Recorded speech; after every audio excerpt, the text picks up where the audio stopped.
បរោះម្នាក់ត្រូវបានឡានស្ពរបុកពេលកំពុងឆ្លងផ្លូវភ្លាមនោះខ្សែដៃសំណាងក្នុងដៃគាត់ក៏ចាប់ផ្ដើមបញ្ចេញពន្លឺពណ៌មាសភ្នែករបស់បរោះនោះក៏ប្រែជាអាចមើលធ្លុះបានភ្លាមអ្នកបើកបរបានចុះពីឡានភ្លាមដើម្បីមកមើលថាគាត់យ៉ាងម៉េចហើយនាងបាននិយាយថានាងនឹងនាំគាត់ទៅមន្ទីរពេទ្យដើម្បីពិនិត្យប៉ុន្តែបរោះនោះនិយាយថាគាត់មិនចង់ទៅមន្ទីរពេទ្យទេផ្ទុយទៅវិញគាត់បានសុំឲ្យស្ត្រីនោះជូនគាត់ទៅកន្លែងលក់ឆ្នោតនៅក្បែរនោះស្ត្រីនោះមានការងឿងឆ្ងល់យ៉ាងខ្លាំងចំពោះរឿងនេះប៉ុន្តែនាងនៅតែជូនគាត់ទៅកន្លែងលក់ឆ្នោតដែរពេលទៅដល់ខាងក្នុងគាត់បានប្រាប់ភ្នែកទឹករបស់គាត់ដើម្បីស្កេនមើលសញ្ញាឆ្នោតកោគាត់បានរើសយកសញ្ញាឆ្នោតដែលត្រូវរង្វាន់ចំនួន3ហើយឲ្យអ្នកលក់ហុចវាឲ្យលទ្ធផលគឺគាត់ឈ្នះបានជាង$10,000ស្ត្រីនោះមានការភ្ញាក់ផ្អើលយ៉ាងខ្លាំងនាងបានប្រាប់គាត់ឲ្យបន្តទៀតប៉ុន្តែបរិសុទ្ធនោះនិយាយថាគ្មានសញ្ញាឆ្នោតត្រូវរង្វាន់ទៀតទេនៅក្នុងហាងនេះស្ត្រីនោះពិតជាចង់ដឹងណាស់ថាគាត់នឹងធ្វើអ្វីបន្តទៀតដូច្នេះនាងក៏សួរគាត់ថាគាត់ចង់ធ្វើអ្វីបន្ទាប់បរិសុទ្ធនោះនិយាយថាគាត់មានគម្រោងទៅមើលផ្សារវត្ថុបុរាណស្ត្រីនោះក៏និយាយភ្លាមថាចង់ទៅជាមួយដែរដូច្នេះអ្នកទាំងពីរក៏បានទៅដល់តំបន់លក់វត្ថុបុរាណបរិសុទ្ធនោះបានប្រទះឃើញធុងដាក់ជុកវែងវ៉ាឡេដ៏មានតម្លៃមួយយ៉ាងឆាប់រហ័សប៉ុន្តែគាត់មិនបានសួរអ្នកលក់អំពីតម្លៃធុងដាក់ជុកនោះតទេផ្ទុយទៅវិញគាត់បានសួរថាតើជុកសរសេរអក្សរនោះតម្លៃប៉ុន្មាន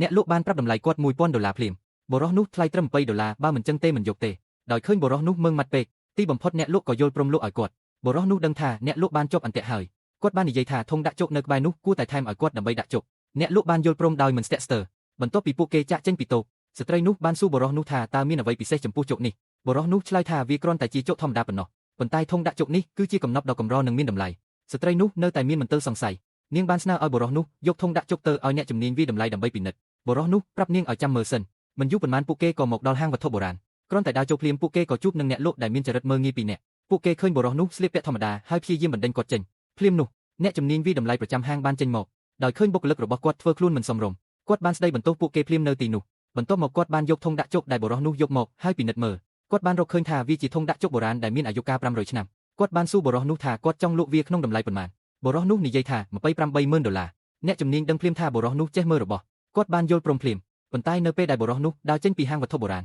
គាត់បានឃើញក្មេងស្រីម្នាក់ដួលសន្លប់នៅលើចិញ្ចើមផ្លូវគាត់បានរត់ទៅមើលនាងភ្លាមគាត់បានរកឃើញថាមានគ្រាប់កែវជាប់នៅក្នុងបំពង់របស់នាងនៅពេលដែលគាត់ហៀបនឹងជួយនាងអ្នកឈរមើលបានប្រាប់គាត់កុំឲ្យចេះដឹងរឿងគេពួកគេបានប្រមានគាត់ថានាងអាចនឹងកំពុងព្យាយាមបោកប្រាស់គាត់ប៉ុន្តែស្ត្រីដែលមកជាមួយបានប្រាប់គាត់ឲ្យជួយនាងចុះនាងនឹងទទួលខុសត្រូវប្រសិនបើមានអ្វីកើតឡើងបន្ទាប់ពីដូច្នេះបរិសុទ្ធនោះក៏ចូលទៅជួយនាងគាត់បានយកគ្រាប់កែវចេញពីបំពង់របស់ក្មេងស្រីនោះយ៉ាងឆាប់រហ័សភ្លាមនោះបរិសុទ្ធនោះទទួលបានទូរស័ព្ទពីម្ដាយរបស់គាត់ម្ដាយរបស់គាត់ប្រាប់ថាសង្សារចាស់របស់គាត់និងកូនអ្នកមានម្នាក់កំពុងរករឿងគាត់នៅមន្ទីរពេទ្យបន្ទាប់ពីដូច្នេះបរិសុទ្ធនោះក៏ជិះតាមឡានពេទ្យទៅមន្ទីរពេទ្យភ្លាមពេលទៅដល់មន្ទីរពេទ្យបរិសុទ្ធនោះបានសុំឲ្យស្ត្រីនោះទៅមើលអាការៈរបស់ក្មេងស្រីជាមុនសិនខណៈពេលដែលគាត់ប្រញាប់ទៅរកម្ដាយរបស់គាត់បន្ទាប់ពីគាត់បានជួបម្ដាយរបស់គាត់កូនអ្នកមាននិងសង្សារចាស់របស់គាត់កំពុងព្យាយាមឲ្យនាយកមន្ទីរពេទ្យបណ្ដេញពួកគេចេញពួកគេមិនចង់ឲ្យម្ដាយរបស់គាត់បន្តការព្យាបាលនៅមន្ទីរពេទ្យទេកូនអ្នកមានថែមទាំងប្រាប់បរិសុទ្ធនោះឲ្យវាកាត់ជើងរបស់គេទៀតផងភ្លាមនោះប្រធានមន្ទីរពេទ្យបានមកដល់ហើយបានតេះកំភ្លៀងនាយកមន្ទីរពេទ្យមួយដៃខណៈដែលបរិសុទ្ធនោះកំពុងឆ្ងល់ថាហេតុអ្វីបានជាប្រធានមន្ទីរពេទ្យជួយគាត់ស្ត្រីនោះបានមកប្រាប់គាត់ថាក្មេងស្រីដែលគាត់ទើបតែជួយសង្គ្រោះគឺជាកូនស្រីរបស់ប្រធានមន្ទីរពេទ្យកូនអ្នកមានដឹងខ្លួនថាគេបានរករឿងខុសមនុស្សហើ